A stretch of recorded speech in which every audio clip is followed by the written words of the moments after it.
2023 was a big year for climate change. We saw heat rise, we saw massive droughts, we saw fires that are still happening to this day in Canada, and we saw it all across the world. It was a big year for climate change. We really got to see the consequences of our actions over the last number of decades.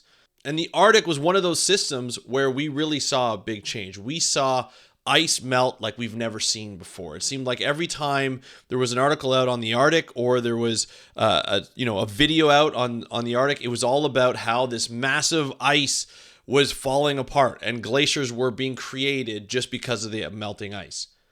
But what happened to the Arctic in general? What has been happening to the Arctic in general? What's happening to the animals that live in the Arctic? We're going to find out on today's episode of the How to Protect the Ocean podcast. Let's start the show. Hey everybody, welcome back to another exciting episode of the How to Protect the Ocean podcast. I'm your host, Andrew Lewin. This is the podcast where you find out what's happening with the ocean, how you can speak up for the ocean, and what you can do to live for a better ocean by taking action. And today we're going to be talking about the Arctic, and we need to be aware. We need to be so aware of the Arctic because things are changing. And animals are having to adapt. And it's going to be interesting over the next number of decades to find out which animals are able to adapt and survive and which animals will be left behind. And that is a scary thought. But I want you to really think about how animals adapt, right? How animals adapt to their situations. Because animals are resilient. The ocean is resilient. And it will always be here even after we're gone. Animals will be here. Some will be here, some won't. But animals will be here and the ocean will be here when we're way after we're gone. And that will be really interesting to see over the next number of decades to find out how, as the Arctic changes, even just the poles, how they change and how ice is melting in the Antarctic and Arctic, how that will change and what animals will be able to survive, what animals will move into new areas and all that stuff. We're going to talk about it all, but it has to be, we have to be aware of this. We have to be aware of this adaptation. And speaking of awareness, you know what? You need to keep aware of everything that's happening. All the adaptations, not only that the animals have to make, but how we have to make. We are going to have to adapt to worse air quality like we saw this year. We're going to have to adapt to what's going on around us. We're going to have to stay focused. And you know what helps me stay focused? Magic Mind. Magic Mind always helps me stay focused because it's one of those elixirs that just, it kind of keeps you awake. It gives you all that caffeine, but not in one shot. Like a Coca-Cola or a coffee or even like a Monster energy drink, right? We know with those Monster energy drinks and all those energy drinks, they just kind of hit you all at once and you're just kind of going crazy for a while. You're super aware, you're super hyper, and then all of a sudden you're like, no, this isn't good. This is not going to be good for me because I know that I'm just going to crash and I don't want to crash. And so we have to ensure that we don't crash. And the Magic Mind elixir, it kind of just nicely, it ups your energy level, but nice and slowly throughout the day. And that's why I use it. And I want you to use it as well. So what I've done is I've talked to the company and I've asked them to give us a code. So if you go to www.magicmind.com/protectocean and use my code PROTECT20 at checkout, you get up to 56% off your first subscription for the next 10 days. So that's magicmind.com/protectocean and use my code PROTECT20, right? PROTECT20 and get 56% off your first subscription for the next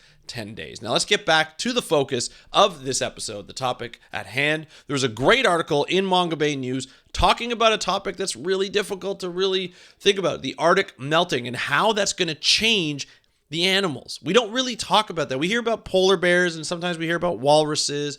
We don't hear about how everything is changing in the Arctic and what that's going to look like in the future or what it could look like. It's really hard to predict what animals are going to adapt and what animals won't. But things are going to have changing. Things are changing, and animals are going to have to change along with that. So we're going to talk about some of the different animals that are there and how it's being affected and what's being affected. So the major things, though, are ice is melting. We know ice is melting at a phenomenal rate. It's affecting how the Arctic looks and how the Arctic acts. And the one thing that you have to think about with ice is it has a number of different functions. And so I want you to think about it in that way. So the first thing is the physical structure of the ice provides a habitat, right? So by the ice melting, you're losing that habitat. You're losing ground. You're losing the ability to walk on land that is frozen because it's melting. It's going right into the ocean, right? So there's a couple of things with that. So polar bears, walruses that like to use ice floats to rest, those are going away, right? We're also losing the pack ice. So pack ice is ice that is all packed in, just like it says, but it acts as like a sturdy platform, like a landform.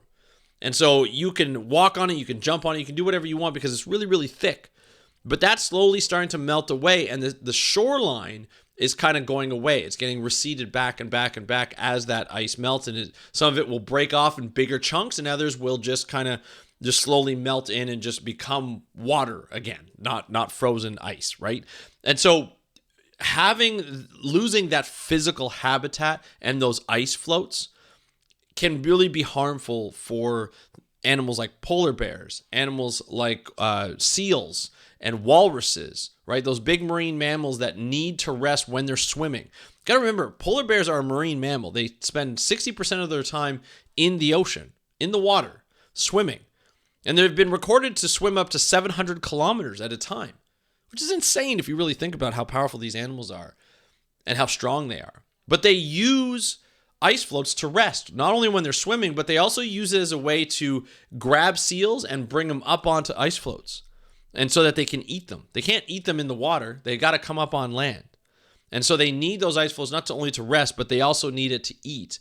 And if they don't have those, or if you don't have that land, there's less land to use, so they're not gonna be able to eat, and that's gonna harm them. Same with walruses. Walruses will go at the edge of the ice, and that's where their young that's where they hang out. But there's less and less shoreline because the ice is melting, so the actual amount of habitat along the shoreline is actually decreasing, so the habitat is getting smaller. Now think about the size of walruses. They're massive, right? They weigh by the ton. And so what's happening is what scientists are observing is the fact that when there's a trampling or there's like a ruckus, and these adult walruses have to move, they trample the babies, and the babies just die because of the heaviness of the trample. Imagine being in a mob of people and then you just get run over by people because there's a danger and they have to run away, and then you get trampled or your kids get trampled. It's a horrible, horrible thought, I know. But that's what's happening to walruses. That's what's happening to baby walruses, and we can't lose baby walruses because, that's their future. That's the future generation. That's the next generation. So we're seeing a lot of that ice receding, right? And with ice receding, you're also exposing all the things that were caught up in that frozen ice. And I'm not talking about like the woolly mammoth or anything like that, although apparently that's happened. But I'm talking about, pollution. I'm talking about metals. I'm talking about, arsenic and things like that are being released from the melting ice that has been up there in the ice for a long time, harming no one. Now it's being released into the water. We're seeing plastic pollution that's being released. We're seeing a lot of things that are being released into the water, and that's causing more pollution, right? Which is not helping the animals that are trying to adapt already due to lack of food and so forth, right? Now, of course, other things that are happening too is the receding coastline is taking away food. Believe it or not, that shoreline, that ice edge that creates the shoreline is a hot spot for feeding. It's a very productive environment of zooplankton and phytoplankton. And so a lot of animals, birds, marine mammals, whales will come and feed off the plankton. But if less ice means less plankton at that shoreline. And so you're not getting the animals to come and feed. You're getting less of the nutritious, oh, I can't even say it. Nutritious phytoplankton and zooplankton that have been known in the Arctic, they're Arctic species, they're going away because other species are coming in from the Atlantic because they're moving north, because currents are moving them north. It's warmer, it's not as cold, so they can go, and it's warm. It's too warm to be down south, so they're moving up north, and they're taking over the habitat of the Arctic phytoplankton and zooplankton. So we're getting different food, not as nutritious. I'm finally saying it properly. And they're not as nutritious, and so that becomes a problem over the long term for the feeding of these animals that are so used to having these abundant and very nutritious phytoplankton and zooplankton. I can't believe I said nutritious that many times, especially having trouble doing it. But anyway, you get the point, right? You get the point of what's happening. So there's a lot of problems already happening just by the ice melting, right? Now, of course, I mentioned the migration of southern species that are coming forth. The Atlantic species of phytoplankton and zooplankton are coming. I've already explained that. Other animals such as birds are coming to the forefront, right? Are coming to Arctic and are coming to the Arctic. And that is obviously a problem because they can bring disease, right? Officials report that H5N1 avian flu infected and killed a polar bear, and it's a global first. The highly infectious strain has circulated internationally since 2021, jumping between species, and has reached the polar region. It's just one example of how new pathogens there raise serious concern because isolated Arctic species have little immune to disease. Now think about it. The Arctic has been this isolated area. Even though it's attached to the rest of the land, it's been isolated. We haven't seen a lot of species able to move up and handle the harsh conditions of the Arctic, the cold, right? The wind, right? It's freezing cold, the snow, the ice. It doesn't always happen. But now that it's warmer, we're starting to see more species able to adapt to these conditions and warmer conditions. And they're bringing up the diseases. Now, these animals that were in the Arctic didn't have to worry about diseases. So their immune system weren't built up because they didn't see the viruses. They didn't see this bacteria. And now that they're getting infected, they're going to get affected. They'll be impacted in deaths or even just, being more vulnerable to disease, right? Which is not good for the overall for the species. So their immunity is going to be tested, and we're going to see which animal is going to be the strongest in terms of the immunity, even within individuals of a population of a specific species can be better. So what we're going to see is we're going to see less genetic diversity, and this is why. So just imagine polar bears, for instance. This polar bear that got infected obviously did not have the genes to be able to handle fighting off a new virus like H5N1, a deadly virus for those who are vulnerable, for those animals who are vulnerable, including humans, right? But there are going to be some that might have some genes that can fight off H5N1. But those that are not able to will die off. So we're losing that genetic makeup of the animals that aren't strong enough to die or to handle the virus, but we're going to get an influx or an increase in the population of those animals that are able to handle the virus, but they might be of a different genetic makeup, right? Because they have the genes to handle that H5N1 flu or maybe new diseases that come in. But you're losing the difference in genetics, right? Having two animals with different genes is stronger for the population because they can be more resilient when it comes to viruses and diseases and things like that, and changes in adaptation. But if you start to lose those species too much and lose that genetic diversity, and you only have one gene pool, and if something comes in and wipes that gene pool out, then you have no more polar bears. That's not good, but that's not good at all. Right. So that's something that can happen when we're looking at reducing the genetic diversity of a population through disease. And so we're looking at a very different Arctic. And that's a problem. An Arctic climate and policy expert, Joel Clement, said the Arctic is transforming into a warmer, wetter ecological state before our eyes. So habitats are eroding as glaciers and sea ice is receding, coastlines submerge, and permafrost thaws. Bays that are frozen year-round are dotted with bobbing blue ice floes or have become open sea. That's what's happening. That's what we're seeing. We're actually seeing that happen. And it's just terrible, right? It's not cool. So we're starting to see that. Now what we're starting to see too is as sea ice disappears, animals can't go on sea ice. So we're seeing polar bears stop. They're not hunting seals all of a sudden. They're starting to hunt land animals, right? That's pretty crazy. So bears are now targeting like seabird colonies, ravaging the nests of ivory gulls, snow geese, and other species. And that's a behavior that you don't really see. But it's been observed in Hudson Bay lowlands, the southern periphery of the polar bear habitat. And at his count, one bear consumed 270 eider duck eggs in 3 days. So the change in the food availability, just because of the lack of sea ice, is going to change the way things are on land. So polar bears are going to become less marine, and they're going to become more, they could become more land animals and start eating all these different birds, which is going to change the population. You got to remember, polar bears are apex predators. Not many things can kill it other than humans in the Arctic. So going up against a polar bear for like bird colonies and things like that, they're going to get affected. It's not going to be easy to adapt to that. And we're going to start to see less land animals, smaller land animals, than we're going to see ocean animals, right? So that's going to be a big change.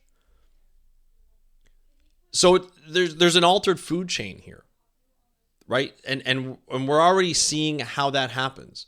We're even seeing it in seabird colonies, like the Dovecki's range, right? So the Dovecki is a small bird, about a robin-sized bird, right? And what they do is they stay along the shoreline, and they tend to their young, and they tend to their eggs and so forth. And what they do is they go out to sea, and they eat copepods, right? They eat zooplankton. They bring them back to their young to feed them. But what's happening is all those copepods are going into deeper water. So they're going away from the shoreline, more into the ocean and into deeper water. So now the birds have to fly further, right, and eat more or grab more food and dive deeper for that food so that they can come back and feed their young. What's going to happen? Well, the flight eventually is going to be too long and too tiring, and some of those animals are not going to come back. Or they're going to have to change their food source to something else that may not be good for the babies in the long term. It's going to reduce the population. It'll be their ability, whether they can adapt or not, whether that population will survive over time or as long as this change continues to happen. This is how food chains get altered. And it doesn't take much, right? It just takes some warming.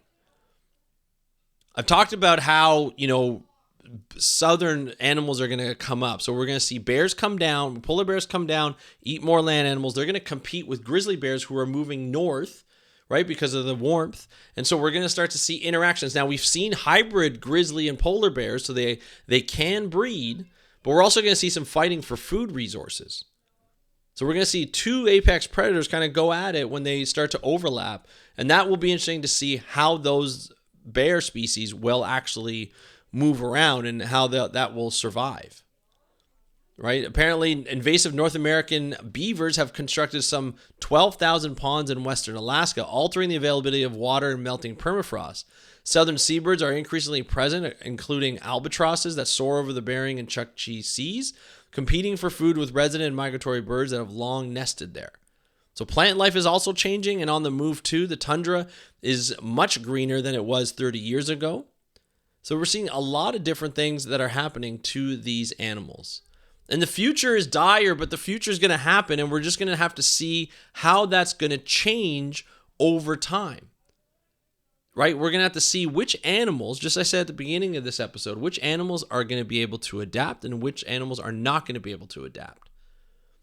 Because once we find that out, once we're going to observe that, we're going to see loss of species, and we're going to see emergence of new species, and maybe even southern species that dominate those areas. This happens over time, plenty of times. And as we continue to warm the planet, this is not going to stop. And so the call to action here is we need to stop using fossil fuels. One of the things that surprised me about this article, and I'm going to read it here because this is something that I think is quite important. And this is one of the scientists, the Arctic scientist Clement, his ultimate message was, we must quickly stop burning fossil fuels, the main culprit in climate change. But the world isn't making that kind of progress. In 2023, global carbon emissions from oil and gas and coal rose by 1%, reaching a record high. That was according to the nonprofit Global Carbon Project. So everything we do now reduces suffering in the future. That's what Clement says. And that's a great thing to really understand. But the fact is, if we don't reduce anything now, we're going to see more suffering in the future. Here we are talking about reducing coal, reducing oil and gas. We see all these, protests, and we see all these countries coming out and the leaders coming out and saying, hey, we need to reduce fossil fuels. We need to get off fossil fuels and get more on renewable energy. We need to push.